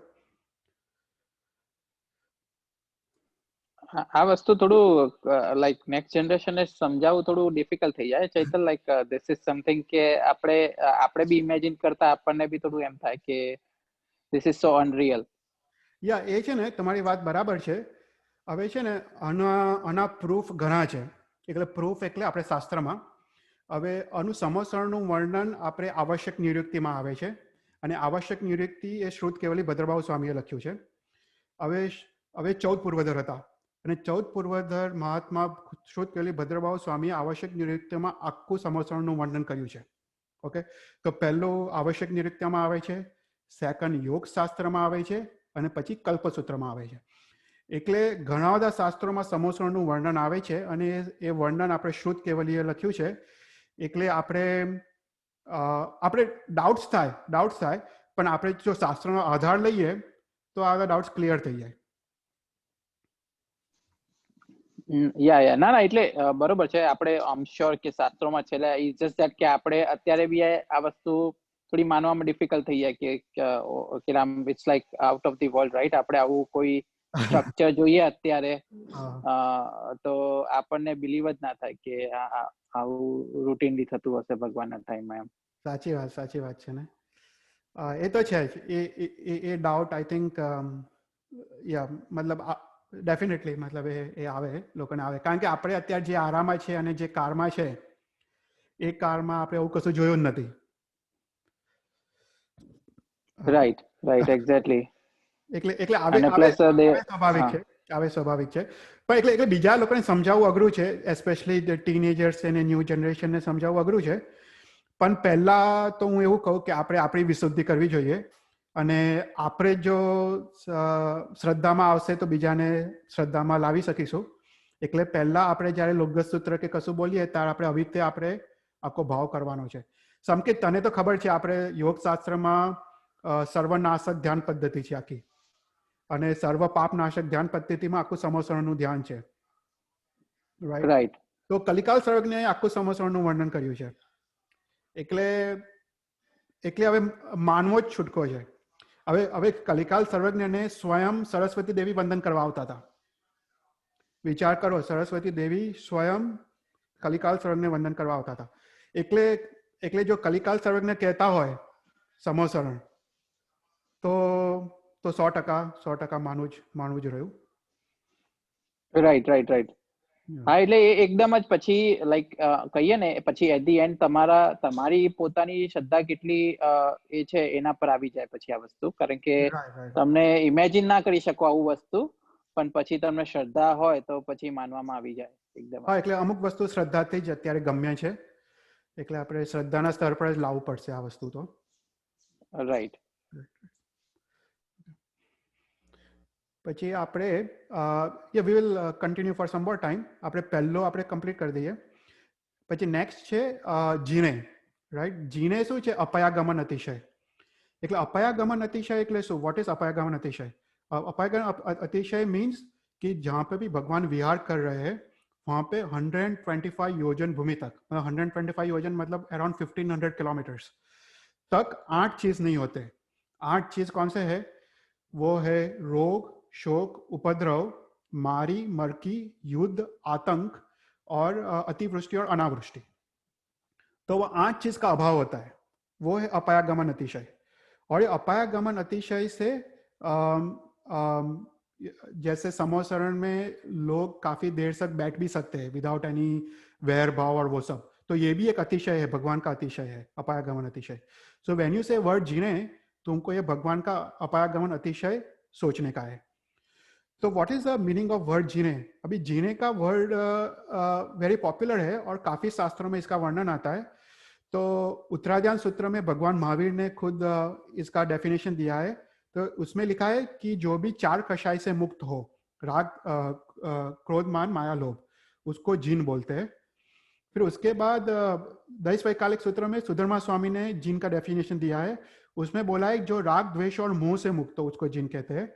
और नमोत्तोनम सूत्र में इंद्र महाराजा ने ये इंद्र शक्रस्तव है, राइट। इंद्र महाराजा ने वो डेफिनेशन दिया है कि जो भी 7 भय से मुक्त हो उसको जीर्ण बोलते हैं। So there are 3 definition of word जीर्ण, जो 4 कषाय से मुक्त हो, जो राग द्वेष और मोह से मुक्त हो, और 7 भय से मुक्त हो, नमो जीर्णाम जिय भयाम, उसको जीर्ण बोलते हैं।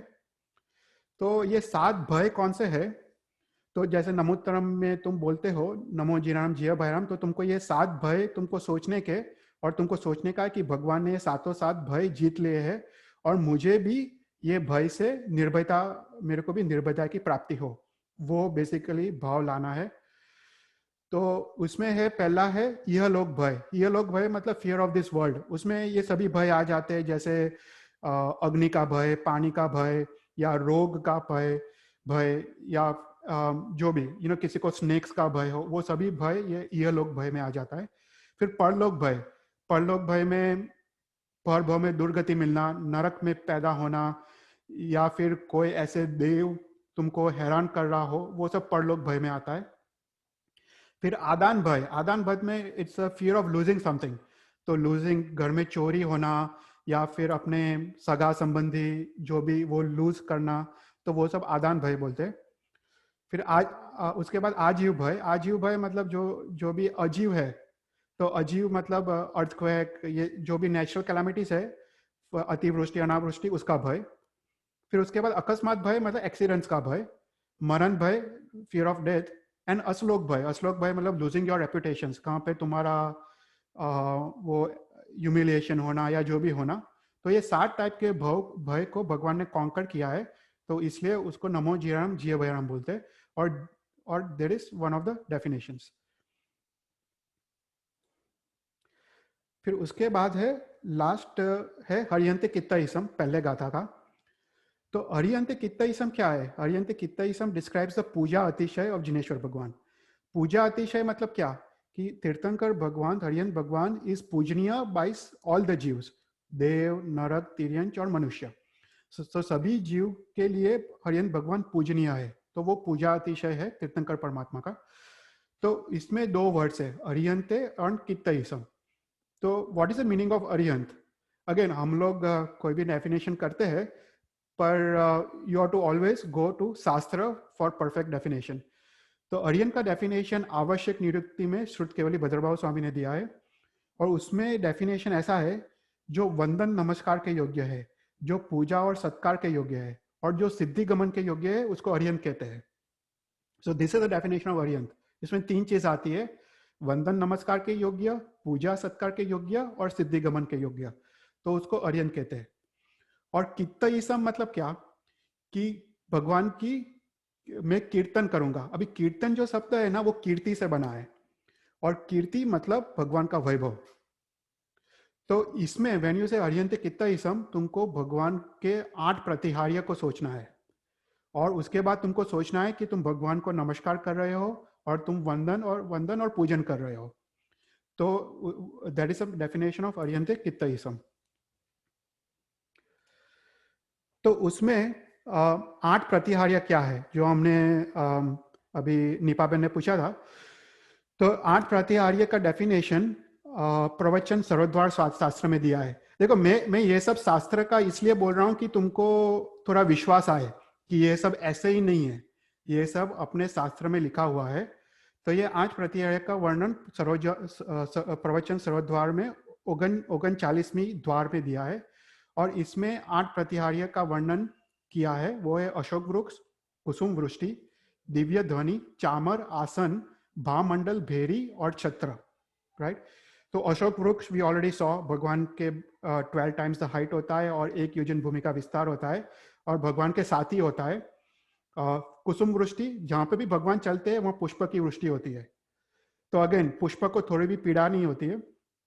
फिर दिव्य ध्वनि, तो दिव्य ध्वनि में जब भी भगवान की देशना चलती है, तो जो मालकोंस राग में चलती है, तो उसका वो जो म्यूजिक है वो देवता देते हैं, उसको दिव्य ध्वनि बोलते हैं।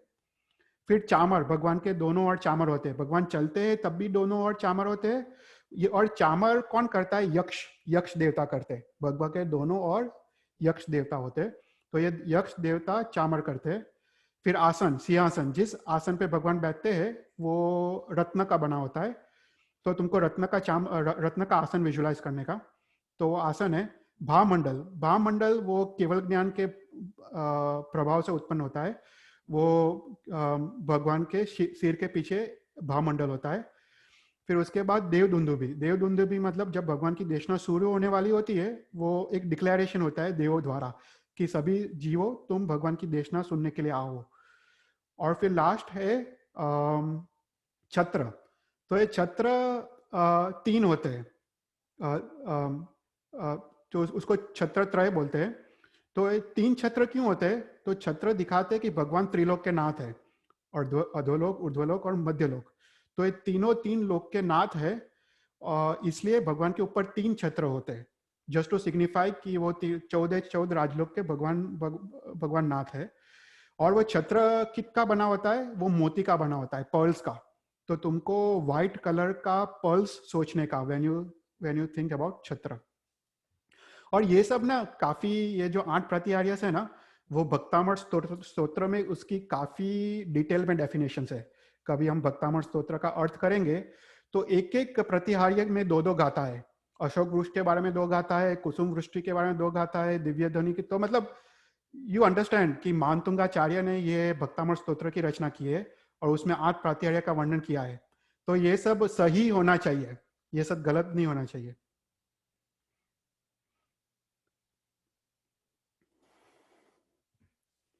फिर उसके बाद ये थोड़ा मैं फास्ट ले लूंगा।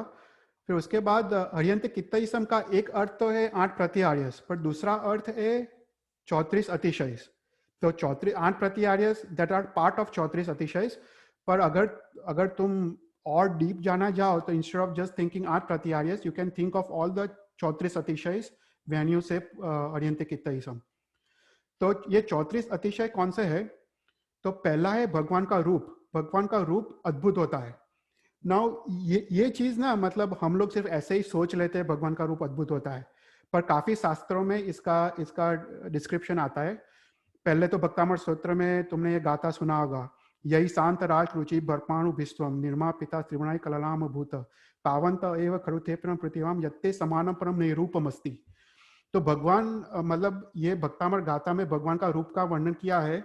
और मानतुंगाचार्य बोल रहे हैं कि जो परमाणु और जो पुद्गल से भगवान का शरीर बना है, ऐसा लगता है कि पूरे 14 राजलोक में सिर्फ इतने ही पुद्गल है, क्योंकि कहीं और भगवान जैसा रूप मेरे को दिखाई नहीं देता है। तो दैट इज इतना अद्भुत रूप होता है। मतलब फिजिकली जो औदारिक पुद्गल से भगवान का जो रूप बना होता है इज कंप्लीटली डिफरेंट औदारिक पुद्गल जिससे अपना शरीर बना होता है। इट्स कंप्लीटली डिफरेंट, वो परमाणु अलग होते हैं। फिर स्नातस्या में तुमने सुना होगा रूपालोकन विस्मया हर्त्रस्य भ्रांत्या ब्रह्मचक्षुषा, राइट। मतलब ये इतना अद्भुत घटना है स्नातस्या में कि जब भगवान को मेरू पर्वत पे ले जाते हैं और भगवान को अभिषेक करते हैं, और अभिषेक के बाद इंद्राणी माता भगवान को हाथ में लेती है, राइट। इंद्राणी माता जब भगवान को हाथ में लेती है तब उसका वर्णन किया है कि वो क्या भाव है। तो बोलते रूपा लोकन विस्मया रतरस्य भ्रांत्या ब्रह्मचक्षुषा। मतलब इंद्राणी माता भगवान को रूप पहली बार इतना नजीक से देख रही है, भगवान को हाथ में उठाया है और वो विस्मय पाती है। रूपा लोकन विस्मया, वो एकदम आश्चर्यचकित हो जाती है कि ऐसा रूप तो मैंने कहीं पे भी नहीं देखा, कि कहीं कोई इंद्र के पास ऐसा रूप नहीं है, समस्त 14 राजलोक में ऐसा रूप नहीं है, और इतना ब्यूटीफुल रूप। और वो रूप से इंद्राणी माता के आंख में आंसू आ जाते हैं, और वो आंसू मतलब इतना ब्यूटीफुल एक्सप्लेनेशन में, पूरा एक्सप्लेनेशन तो नहीं करूंगा, पर वो आंसू जब आते हैं तब इंद्राणी माता को ऐसा फीलिंग आता है कि भगवान को अभी तक अच्छी तरह लूसा नहीं है। तो वो कंटिन्यूअस भगवान को साफ कर रही है, कपड़े से साफ कर रही है, पर भगवान का वो जाता नहीं है क्योंकि उनके आंख में ही आंसू है। तो it is a very beautiful गाथा स्नातस्या में। तो मतलब कहने का मतलब है कि भगवान का रूप अद्भुत है। तो ये सब तुमको बैक ऑफ द माइंड सोचने का कि रियली भगवान का रूप अद्भुत है, ऐसा ही नहीं है कि हमने सिर्फ ऐसा डेफिनेशन दे दिया है। फिर उसके बाद भगवान का श्वासोश्वास वो सुगंधी है। भगवान का जो ब्लड होता है वो भी दूध जैसा व्हाइट होता है और ओडरलेस होता है। और भगवान का जो आहार और निहार का क्रिया होता है वो भी अदृश्य होता है, इनविजिबल होता है। फिर उसके बाद 11 कर्मशय अतिशय होते हैं। तो उसमें जो 8 अतिशय है वो अपायागमन के अतिशय है, जिसमें 8 चीज का अभाव होता है, वो रोग, शोक, उपद्रव, आतंक, कष्ट, वो सब का। फिर दूसरा है कि भगवान की देशना अर्धमागधी भाषा में होती है और 1 योजन भूमि तक होती है। फिर उसके बाद भगवान के पीछे भावमंडल होता है और समूह शरण में 10 करोड़ी लोग बैठ सकते हैं। ये भी एक अतिशय है कि 10 करोड़ मतलब 10 crore type 10 crore, it comes to 100,000 billion. इतने लोग समूह शरण में बैठ सकते हैं विदाउट स्पेस के प्रॉब्लम के बिना। इतने लोग होते नहीं है पर इतना लोग बैठ सकते हैं, वो एक अतिशय है। और फिर लास्ट में है 19 अतिशय बाय देवता। तो काफी हमने देख लिए है। पहला है धर्म चक्र जो भगवान के आगे चलता है, मार्ग को प्रकाशित करता है। फिर चामर हमने देखा, सिंहासन देखा, छत्रत्रय देखा। फिर ध्वजा, वो रत्नमय ध्वजा होती है। फिर भगवान को जब केवल ज्ञान होता है ना, उसके बाद वो जमीन पे कभी पाँव नहीं रखते। तो उसमें 9 सुवर्ण कमल की रचना करते हैं देव, और भगवान जैसे ही पाँव उठाते हैं वो 2 कमल आगे आ जाते हैं और 7 सुवर्ण कमल पीछे होते हैं। ये प्रतिक्रमण के एक सूत्र में उसका वर्णन आता है, पर हम कभी बाद में देखेंगे। पर ओके, फिर उसके बाद समोसरण खुद एक अतिशय है। फिर भगवान का face is visible from all the directions. तो इवन 1 योजन भूमि पे बैठा हो उसको भी भगवान का फेस क्लियरली दिख जाता है। फिर उसके बाद केतन भाई 1 मिनट, अतिशय का आप फिर से एक्सप्लेनेशन बोलेंगे? अतिशय ना 3 टाइप के होते हैं। तो अतिशय एक है जन्म से होने वाले अतिशय। मतलब अतिशय क्या है कि तीर्थंकर नाम कर्म से ही होता है ये सब। ओके, कि भगवान को जब तीर्थंकर नाम कर्म उदय में आता है और भगवान को जब केवल ज्ञान प्राप्त होता है, तब ये अतिशय वो नाम कर्म का ही फल रूप में ये 34 अतिशय भगवान को उत्पन्न होते हैं। तो उसमें जो 4 अतिशय होते हैं वो जन्म से होते हैं, वो तीर्थंकर नाम कर्म से पहले, पर वो जन्म से होते हैं। फिर उसके बाद जो 11 वो कर्म के क्षय के कारण जो अतिशय होते हैं, और फिर ये जो 19 है वो देवताएं करते हैं ये अतिशय। तो what I meant was अतिशय means quality or what does अतिशय mean? अतिशय का literal meaning kind of like powers or magic powers or something like that. Okay. या मतलब ऐसा सोच सकते हो, थोड़े powers, it's kind of super power just या समथिंग लाइक दैट। मतलब मैं शायद शास्त्र का डेफिनेशन में शायद कहीं पर ढूंढूंगा कि अतिशय का लिटरल डेफिनेशन क्या है, पर आई थिंक तुम ऐसा सोच सकते हो कि ये सुपर पावर्स बिकॉज ऑफ कर्म के क्षय के वजह से ही होता है, और मोस्टली तीर्थंकर नाम कर्म के वजह से वो कर्म के उदय से ये सब आता है। फिर अशोक वृक्ष हमने देख लिया। फिर उसके बाद ना जहाँ पे भी भगवान चलते हैं ना, तो 4 चीज होती है। फर्स्ट कि जो कांटे होते हैं ना वो उल्टे हो जाते हैं, थॉर्न्स फेस डाउनवर्ड्स। फिर उसके बाद जो झाड़ होते हैं ना वो नमते हैं, ऐसा लगता है कि वो भी वंदन कर रहे हैं भगवान को। फिर उसके बाद जो एनवायरनमेंट होता है वो पूरा अनुकूल हो जाता है, मतलब जो टेम्परेचर है, विंड है, वो एकदम प्लीजिंग होता है। फिर उसके बाद जो पक्षी है वो भी प्रदक्षिणा दे रहे हैं, ऐसा लगता है कि पक्षी भी भगवान की प्रदक्षिणा दे रहे हैं। फिर उसके बाद ये समोसरण के वक्त वो सुगंधी वर्षाद होती है, और फिर पुष्प का भी वर्षा होती है। फिर उसके बाद जब भगवान दीक्षा लेते हैं और पंचमुष्टि लोच करते हैं ना, उसके बाद भगवान के हेयर और नेल्स ग्रो नहीं होते उसके बाद। तो जैसे ही दीक्षा लेते हैं ये कर्म उदय में आ जाता है, और उसके बाद वो हेयर और नेल्स वो ग्रो होना बंद हो जाते हैं। और फिर उसके बाद हमने देखा कि अच्छा, भगवान के तीर्थंकर भगवान के साथ मिनिमम 1 करोड़ देवता साथ में ही होते हैं। कभी भी भगवान जहाँ पे भी हो मिनिमम 1 करोड़ देवता भगवान के साथ होते हैं। तो दिस आर ऑल द 19 अतिशय। तो इसका डेफिनेशन फिनिश हुआ। और एक लास्ट चीज आई जस्ट मेंशन कि व्हेन यू से हरियंते कित्तैषम 34 अतिशय तो सोचना है, पर you also have to think कि भगवान इज वो 18 दोष से मुक्त है। तो ये 18 दोष कौन से है, वो अभिधान चिंतामणि में कलिकाल सर्वज्ञ ने इसका वर्णन किया है। तो अभिधान चिंतामणि में ये 18 दोष का वर्णन है कि भगवान को दानंतराय नहीं होता है, लाभांतराय नहीं होता है, भोगंतराय नहीं होता है, उपभोगंतराय नहीं होता है, वीर्यांतराय नहीं होता है, मतलब 5 अंतराय कर्म नहीं होते, राइट। मतलब दान अंतराय मतलब क्या कि किसी के पास पैसा हो और वो दान देने की इच्छा नहीं हो, उसको दान अंतराय बोलते हैं। फिर लाभ अंतराय मतलब किसी को कोई चीज का लाभ न मिले, जैसे हमारे में शास्त्र में आता है कि कंधक मुनि को 6 महीने तक भिक्षा नहीं मिली, वो लाभ अंतराय। जैसे ऋषभदेव भगवान को खुद लाभ अंतराय था, राइट, उसको 400 दिन तक उनको भोजन, उनको वो गोचरी नहीं मिला, तो वो लाभ अंतराय कर्म का उदय। फिर भोग अंतराय मतलब तुम किसी चीज को तुम भोग नहीं कर पाओगे, तुम जैसे खाने की चीज, राइट, तुमको शरीर में रोग हो तो तुम खा नहीं पाओगे, उसको भोग अंतराय कर्म का उदय कहते हैं। उपभोग अंतराय मतलब जो उपभोग की आइटम्स है, जैसे कपड़े, जो वो उपभोग है, तुम काफी बार उसको यूज कर पाओ, उसको उपभोग बोलते हैं। तो जैसे उसका तुम यूज नहीं कर पाओ, सपोज तुमको एलर्जी हुआ हो and you can not wear certain types of clothes, वो उपभोग अंतराय का उदाहरण है। फिर वीर्यांतराय, वीर्यांतराय में क्या होता है, तुम तप नहीं कर पाओगे, तुमको शरीर अच्छा मिला हो पर फिर भी तुमको तप करने का भाव नहीं जागेगा, वो वीर्यांतराय है। तो भगवान को ये 5 अंतराय कर्म नहीं होते।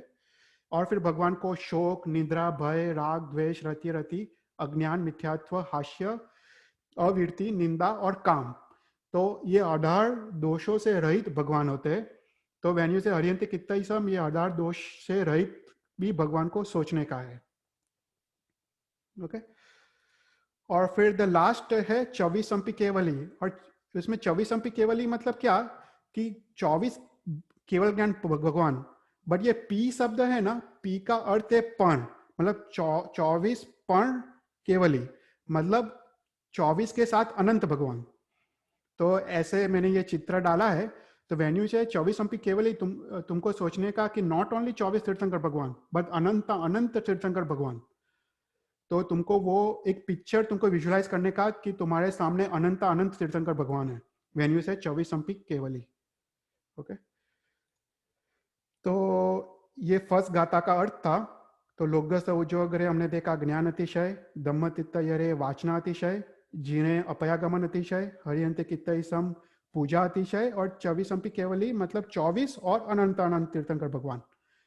सो ये अभी हमने सिर्फ फर्स्ट गाथा का मीनिंग देखा लोगस सूत्र का। शायद नेक्स्ट टाइम होपफुली हम कंप्लीट कर पाएंगे लोगस सूत्र। तो या if you have any questions या बोलो, पूछ सकते हो। તો આપણે જેમ કહીએ કે લોગસ આપણે બોલીએ ત્યારે એકદમ સ્ટ્રેટ બેસવું જોઈએ and we do not move, અને આપણે કૌશગમાં બેસે. Is that a reason because it has so much meaning behind it? ના ના, એટલે લોગસ સૂત્રમાં છે ને બે રીતનું છે. તમે કૌશગ કરો તો કૌશગ મુદ્રામાં, રાઈટ. તો જ્યારે લોગસનો કૌશગ આવે તો એ વખતે કૌશગ મુદ્રામાં. તો એ વખતે કૌશગ મુદ્રા એટલે આપણે ખબર નહીં, તમે મારો લાસ્ટ ક્લાસ તમે જોયો હશે, આપણે જે કૌશગ મુદ્રાનું વર્ણન કર્યું તો એમાં શ્રાવકના 19 દોષ રહિત હોય અને શ્રાવિકાના 15 દોષ રહિત મુદ્રા હોય. એટલે તમે સ્થિર રહીને તમે એ કૌશગ મુદ્રામાં તમે લોગસનું ધ્યાન કરવાનું હોય છે. અને કૌશગ એ છે ને ધ્યાન માટે છે. એટલે કૌશગ તમે ખાલી બોલી નહીં જવાનું. એટલે આપણે આ સૂત્રનો આપણે અર્થ કેમ જોઈએ છે કે આપણે તમે પહેલા તો શ્વાસોશ્વાસ જોડે કોર્ડિનેશન થાય તો તમારો માઇન્ડનો ઉપયોગ તમારે શ્વાસોશ્વાસમાં જાય, પછી એના પછી તમારે ચક્ર પર ધ્યાન જાય તો તમારે વિતરાગતા પ્રાપ્ત થાય, અને પછી તમારો ઉપયોગ લોગસના અર્થમાં હોય તો પછી તમે આ 3 વસ્તુ કરો ને પછી તમારો કોઈ પણ સંજોગોમાં તમારો ઉપયોગ બહાર નહીં જાય. રાઈટ. સંજોગોમાં એટલે મારા પપ્પા, મને આઈ ડોન્ટ નો, તમે તો ખબર છે મારા પપ્પા, તો એ તો રોજે સામે કરે તો 48 મિનિટ એ લોગસ સૂત્રનું ધ્યાન જ કરે કૌશગમાં. તો અત્યારે એમને એ છોડી દીધું કારણ કે એ વાંચવાનું સ્ટાર્ટ કર્યું, કારણ કે ક્લાસીસ લે છે ને એટલે થોડું વાંચે છે. પણ પહેલા એ 48 મિનિટ એ જેવું સામેક લે એ તરત કૌશગમાં જતા રહે અને 48 મિનિટ સુધી એ લોગસ સૂત્રનું ધ્યાન કરે, અને એ પણ શ્વાસોશ્વાસ સાથે. તો એમને તો એટલું પરફેક્શન આવી ગયું છે કે આખું શ્વાસોશ્વાસ સાથે આખું લોગસ સૂત્રનું ધ્યાન કરે અને કમ્પ્લીટલી 48 મિનિટ સુધી. અને એનું અદ્ભુત મતલબ એનું બેનિફિટ્સ ઇઝ જસ્ટ અનઇમેજિનેબલ. તમે એક કરો અને પછી તમને જે આનંદની અનુભૂતિ થશે, તમને એવું લાગશે કે બીજું કશું કરવા જેવું નથી લાઈફમાં. મતલબ યા that is the thing, right? તો ધેટ ઇઝ વન. એક કાઉસર્ટમાં એક લોગસ સૂત્ર કરો. પણ બીજું જ્યારે તમે નોર્મલ તમે લોગસ બોલો તો એની મુદ્રા અલગ છે. એની મુદ્રા છે ને તમે થોડું તમે આગળ ઝૂકવાનું છે, કારણ કે વંદન સૂત્ર છે. એટલે તમે જે રીતે વંદન કરો છો એ તે આગળ આવીને થોડું ઝૂકવાનું છે અને તમે હાથથી નમસ્કાર કરો, નમસ્કાર મુદ્રામાં. તો એવી રીતે તમે લોગસ પ્રતિક્રમણમાં લોગસ બોલો તો એવી રીતે લોગસ બોલવાનું હોય છે, આગળ થોડું ઝૂકવાનું છે. અમને એ વસ્તુ તપોવનમાં શીખવાડ્યું હતું કે લોગસ સૂત્ર કેવી રીતે બોલાય, કઈ મુદ્રામાં. તો એમાં 2 મુદ્રા હોય છે. અચ્છા. એટલે આપણે જ્યારે પાઠશાલામાં ક્લાસમાં અને પ્રેયર્સમાં બોલાવતા હોઈએ છીએ ત્યારે આપણે યુઝ્યુઅલી કહીએ કે કૌશકમાં બેસવાનું, you do not move your head, કે like actual kaushak. So that is basically we are preparing them for pratikraman. Yeah, and that's fine. જો આ બધી વસ્તુ ઓકે છે. મતલબ તમે છોકરાઓને એ રીતે કરાવો, ઇટ્સ વેરી ગુડ. એ લોકો મસ્તી ના કરે, એ લોકોનું શરીર હાલે ચાલે નહીં, ધેટ્સ રિયલી ગુડ. એટલે તમે you do that's very good. પણ હું જે એક્સપ્લેન કરું છું એ આપણે યોગ સાધનાની પદ્ધતિ એક્સપ્લેન કરું છું કે તમે સાધના માર્ગમાં તમે આગળ કેવી રીતે વધાય. અને એ માટે it's a completely different mindset, right? કારણ કે તમને એમાં રાગ, દ્વેષ, અહંકાર બધું છોડવાનું છે, નિર્વિકલ્પ દશામાં ઉતરવાનું છે અને પછી તમને ધ્યાનમાં ઉતરવાનું છે. આપણે ધ્યાનની બેઝિક ડેફિનેશન શું, રાઈટ? આપણે તમને મતલબ I don't know if anyone knows the what is definition of dhyan. तो घना शास्त्रों में ये डेफिनेशन आती है ध्यान की. तो ध्यान की डेफिनेशन ऐसी है कि निर्विकल्प दशा की पृष्ठभूमि पर स्वरूपानुभूति के स्वगुणानुभूति, उसको ध्यान कहते हैं. अगेन, निर्विकल्प दशा की पृष्ठभूमि पर स्वरूपानुभूति के स्वगुणानुभूति, उसको ध्यान कहते हैं. तो उसका मतलब क्या हुआ? ध्यान में जाने के लिए निर्विकल्प दशा इज अ मस्ट. उसकी पृष्ठभूमि मतलब दैट इज अ बेस. जो राग, द्वेष और अहंकार के बिना, that is the first and foremost condition. और उसके बाद स्वगुणानुभूति, मतलब कोई भी चीज को तुमको गुण की अनुभूति होनी चाहिए. अभी तीर्थंकर परमात्मा के गुण क्या है, राइट? तो वो तुमको सोचने के.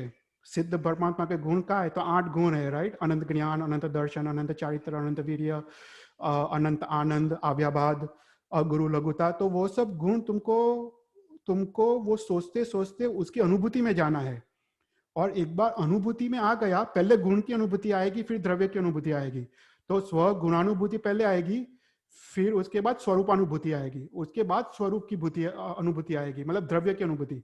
अपने आत्मा का गुण भी होता है और द्रव्य भी है. तो पहले गुण को पकड़ना है और वो गुण को पकड़ते पकड़ते पकड़ते एक समय ऐसा आएगा कि तुमको पहले गुण की अनुभूति आएगी, फिर उसके बाद वो गुण की अनुभूति भी छूट जाएगी और तुमको द्रव्य की अनुभूति आएगी. तो वो ध्यान का मार्ग है. वो काफी डीप और डिटेल मार्ग है. हम इतना उसका डिस्क्रिप नहीं कर पाएंगे. मतलब वेरी डिफिकल्ट टॉपिक. पर उसमें मतलब काफी क्लासेस चाहिए वो जस्ट वो टॉपिक एक्सप्लेन करने के लिए. पर वो ध्यान की बेसिक डेफिनेशन है. और काउसर्ग में वो ध्यान में जाना है, मतलब you have to achieve that state. Basic आत्मा की अनुभूति करनी है ध्यान में. That is a whole purpose कि ये लोगस सूत्र हम वो सब हम सीख रहे हैं. Okay, thank you. That was interesting. Thank you. कोई और questions?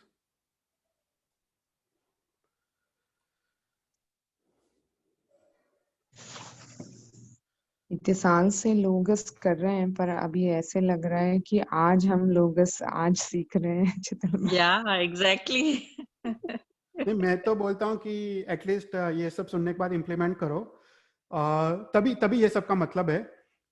अभी तक हमने जो भी सीखा, मतलब 5 अनुव्रत, 12 व्रत, 14 नियम, और फिर उसके बाद काउसर्ग कैसे करने का. तो ये सब तुम प्रैक्टिस में लाओ. ये सब प्रैक्टिकल क्लासेस है. तो फिर प्राणायाम, द्रव्य प्राणायाम से भाव प्राणायाम, तो ये सब तुम प्रैक्टिस में जब तक नहीं लाओगे ना, उसका बेनिफिट्स नहीं मिलेगा. तो ये सब तुमको प्रैक्टिस में लाना है और एक सामयिक करके तुमको प्रैक्टिस में लाना है. क्योंकि सामयिक में क्या होता है कि तुम सबसे वर्ल्ड से पूरे निकल जाते हो, तुमके वर्ल्ड के साथ तुम संबंध तोड़ जाते हो. तो उसके बाद ये सब बहुत इजी हो जाता है। सामयिक के बिना ये सब बहुत मुश्किल होता है, पर एक बार सामयिक तुमने ले लिया, और सामयिक की भी काफी ताकत है, राइट? तुम कर्मी बनते जब तुम उच्चारते हो तो वो शक्ति तुमको, वो हम कभी बात करेंगे वो सब क्या प्रक्रिया है, पर वो शक्तिपात की प्रक्रिया है। हम कर्मी बनते बोलते हैं, वो एक्चुअली क्या है, शक्तिपात की प्रक्रिया है। और गुरु महाराज हमको हमारे पे शक्तिपात कर रहे हैं, और जैसे ही कर्मी बनते हम उचरते हैं, उसके बाद तुरंत ही हमको संसार के सभी विचार छोड़ देने हैं, राइट? वो पूरा सामयिक का पूरा रहस्य है। हम कभी सामयिक की भी बात करेंगे कि सामयिक हर एक सूत्र क्यों लेते हैं और कैसे करते हैं और उसका रीजन क्या है। पर ये सब उसका रहस्य है कि ये शक्तिपात होता है हमने अपने पे, और गुरु की कृपा प्राप्त होती है, और उसके कारण हम ये ध्यान दशा में हम जा पाते हैं कर्मी बनते के करने के बाद।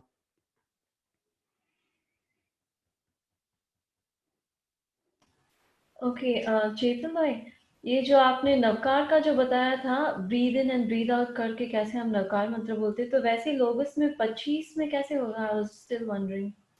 या वो ना, जब चंदे सुनने मल रहा है, तब काउसर कर रहे हो ना, तो 25 पद आता है, राइट? तो मैं अभी भी सोच रही हूँ कैसे। जैसे लेट मी गो बैक। और अगर देखो तुमको अगर ये श्वासोश्वास का डिफिकल्ट हो रहा है तो मत करो, यू नो, मत। No, I wanted to try that out actually. या ऐसे तो मेरे को थोड़ा डिफिकल्ट हो रहा है, पर पापा ने तो एक्सपर्टीज कर दी है। पापा तो मेरे को पूछते हैं कि तेरे से क्यों नहीं होता है। ओके। या मेरे को तो ऐसा सवाल करते हैं। मैंने बोला कि मैं काफी टाइम से ट्राई कर रहा हूँ, मेरे को थोड़े टाइम तक होता है, 4-5 लोग तक होता है, फिर मेरा छूट जाता है। ओके। या पर मतलब ये प्रैक्टिस ही है। पर अगर नहीं करना हो तो you can skip this step. देखो मतलब जैसे नौकार मंत्र भी श्वासोश्वास से नहीं करना हो, दैट्स फाइन। लोगस सूत्र भी श्वासोश्वास से नहीं करना हो, दैट्स फाइन। तुम एटलीस्ट सेकंड स्टेप पे जाओ, तो नौकार मंत्र को चक्र पे केंद्र करो, वो मच इजियर है। और लोगस सूत्र को भी चक्र पे केंद्रित करो और उसका अर्थ की अनुभूति करो, तो वो भी इजियर है। अगर श्वासोश्वास थोड़ा डिफिकल्ट है, पर ये क्या है कि योग शास्त्र में लिखा है ये सब चीजें, इसलिए मैं बता रहा हूँ। तो लोगस सूत्र जब तो चक्र पे हम लोग कंसंट्रेट करते हैं, तो उसमें मतलब ये जो चक्र आप हो, तो इसके पीछे एक ह्यूमन है, राइट? तो इसके पीछे मुझे ह्यूमन को रखना है या भगवान को? नहीं, अपने अपने अपने चक्र। अच्छा। तुमको कुछ और सोचना ही नहीं है, तुमको तुम्हारा चक्र सोचना है। ओके। या और ये चक्र ना तुमको धीरे धीरे प्रैक्टिस से आ जाएगा। मेरे को धीरे धीरे आ गया है। अभी तो मेरे को लगता है कि ये पॉइंट पे एनर्जी है, यू कैन फील इट। या यू कैन फील इट। मतलब तुम एक बार ये नौकार मंत्र का तुम ट्राई करो, लोगस का शायद बाद में ट्राई करो। पहले जस्ट ट्राई नौकार मंत्र। और नौकार मंत्र में दिन में जैसे 3 नौकार मंत्र, जस्ट ट्राई 3 नौकार मंत्र। और ये शांति से तुम हर एक चक्र पे ध्यान करो। और तुमको ना धीरे धीरे तुमको पता चलेगा कि सही में ये सब जगह पे एनर्जी है। देखो ये सब ना हमने प्रैक्टिकल उदाहरण भी लिया था। तेजोलेशिया मूलाधार चक्र पे है, अपने शास्त्र में लिखा है। तेजोलेशिया जो गौशाला ने छोड़ा था, वो कहाँ पे था? वो मूलाधार चक्र पे था। तो लोग ये साधना करते थे। अभी गौशाला को ऐसे ही प्राप्त नहीं हुआ होगा, वो लोग तो कितना कितना साधना किया होगा ये सब चीजों का। मतलब जैसे अभी जैसे ये श्वासोश्वास से करना हो, तो जैसे एवरी पद इज वन, राइट? तो चंदेसु निमलरा मतलब एक पूरक और एक रेचक। मतलब चंदेसु में श्वास लेने का, निमलरा में श्वास छोड़ने का। फिर उसके बाद so then it becomes one. या मतलब ये लास्ट गाता ले रहा हूँ। पर अगर तुम लोगस करो तो लोगस में सांस लेने का, उज्जोग्र में सांस छोड़ने का, धम्मतित्त में लेने का, यरे जिने में छोड़ने का, अरियंत में लेने का, कित्त इसम में छोड़ने का, और चवी संपी में लेने का, केवली में छोड़ने का। ओके और ऐसा पूरा। पर ये ना थोड़ा डिफिकल्ट होगा, तो अगर तुमको स्किप करना है तो कर लो, क्योंकि ये ना मैं भी इतना करता नहीं हूँ। या तो तुमको अगर डिफिकल्ट हो रहा हो तो यू कैन स्किप, और you can directly go to the second step. और अगर सेकंड स्टेप भी अगर डिफिकल्ट हो रहा हो तो just go to third step. या मतलब थर्ड स्टेप तो इज वेरी इंपॉर्टेंट। अगर थर्ड स्टेप को छोड़ो तो तुम्हारा काउसर का कोई मीनिंग ही नहीं है, क्योंकि तुमको उपयोग तो अर्थ का रखना ही है। तो नौकार बोलो तो नौकार का अर्थ तो सोचना ही है, लोगस बोलो तो लोगस का अर्थ तो सोचना ही है। अदरवाइज वो सिर्फ द्रव्य क्रिया हो जाती है, वो भाव क्रिया नहीं रहेगी फिर। तो फर्स्ट सेकंड स्टेप अगर बहुत डिफिकल्ट हो रहे हो तो छोड़ दो। या पर नौकार मंत्र में second step is very easy, Logassa में शायद डिफिकल्ट होगा, पर नौकार में you will be able to achieve. पर थर्ड स्टेप तो तुम प्रैक्टिस करो और बहुत प्रैक्टिस करो कि तुम्हारा माइंड कहीं और जाए नहीं। एंड आई फील कि थोड़ी टाइम है ना, देख देख के प्रैक्टिस करने में भी then it will help us out actually. या और द मेन चीज मैं क्या बोलता हूँ, ये सब चीजें तुमको बाय हार्ट होनी चाहिए। मतलब ये जो बता रहा हूँ ना, that you have to by heart, तभी तुम काउसर में जाओगे, आंख बंद करोगे, तब तुम सोच पाओगे, राइट? अभी तुमको ज्ञान नहीं होगा और तुम क्या सोच पाओगे, राइट? तो वो भी चीज है कि तुमको ये सब जो है क्लासेस, वो काफी सारी चीजें तुमको बाय हार्ट करनी है, और एक बार बाय हार्ट करने के बाद तुमको फिर इजी हो जाएगा, तो तुम आंखें बंद कर पाओगे, राइट? अभी तो आंखें ओपन करके काउसर कैसा होगा, बहुत मुश्किल है। तुम्हारे दृष्टि में संयम नहीं आएगा। हमारे दृष्टि संयम लिखा है काउसर में, तुमको अभी आंख खुले हो तो इधर उधर सब कुछ दिखेगा, तुमको वो दृष्टि में संयम नहीं आएगा। तो दृष्टि संयम के लिए तुमको आंखें बंद करो तो ज्यादा बेटर है, और फिर उसके बाद आंखें बंद करो तो तुम फिर सोच पाओगी और तुम उसका अर्थ में जा पाओगी।